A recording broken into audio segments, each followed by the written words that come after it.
welcome to virtualsheetmusic.com and livingpianos.com. Today's question is, does atonality go against nature? This sounds like a really loaded question, and it's likely to elicit very strong responses.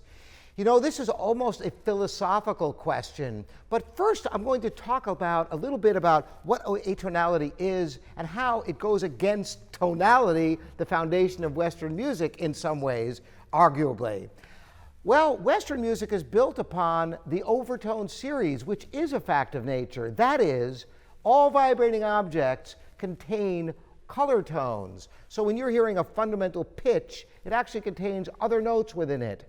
And indeed, any vibrating object elicits these pitches. So on a stringed instrument, you can get the same series of notes that you would get blowing through a garden hose or a French horn. It's all the same series. And what is that series?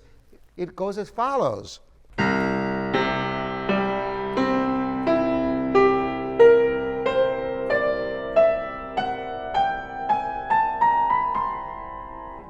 You notice the intervals start out very large, the octave, and then the perfect fifth, the perfect fourth, the major third, getting smaller and smaller. But what makes it possible to hear these intervals is that they are simple relationships. An octave is just a 2-to-1 relationship.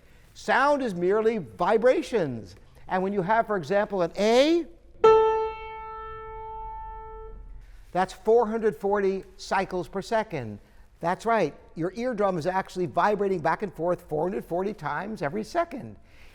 If you play an octave higher, that's 880 cycles per second. So we hear it as the same note. Now, a fifth, a perfect fifth, is a 3-to-1 relationship. It's pretty easy to hear a fifth, a fourth. As you get more distant and more dissonant, the relationship becomes more and more extreme. So for example, a minor second is a very distant relationship and has a very extremely distant sound. Why? Because it's hard for your brain to make mathematical sense out of it, because it's so distantly related.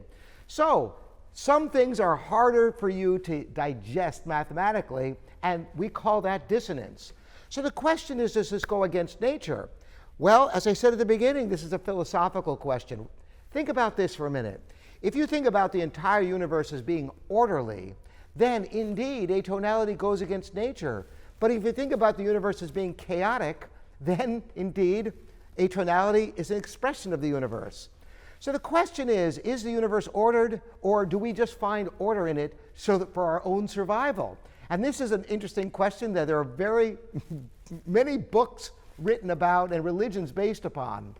Because ultimately we must find order out of chaos, even when there is chaos, to make our way in this world. So we always strive to find structures and patterns and things just to be able to make sense of the world around us. That's why tonality is so refreshing, because we can digest it easily, much more easily than atonality. Yet, if something doesn't present us with enough challenges intellectually, it's boring. But if it's too chaotic and you can't find any order whatsoever, it's equally incomprehensible and therefore boring as well. That fine line of being able to have some kind of structure seems to be what we hold on to in life and in art. So that is my opinion, and I'm interested in hearing about yours. The question is, what is your intellectual capacity for making order out of chaos or finding the order in things? Some people like much simpler structures than others, which could explain why some people love atonal music and other people abhor it.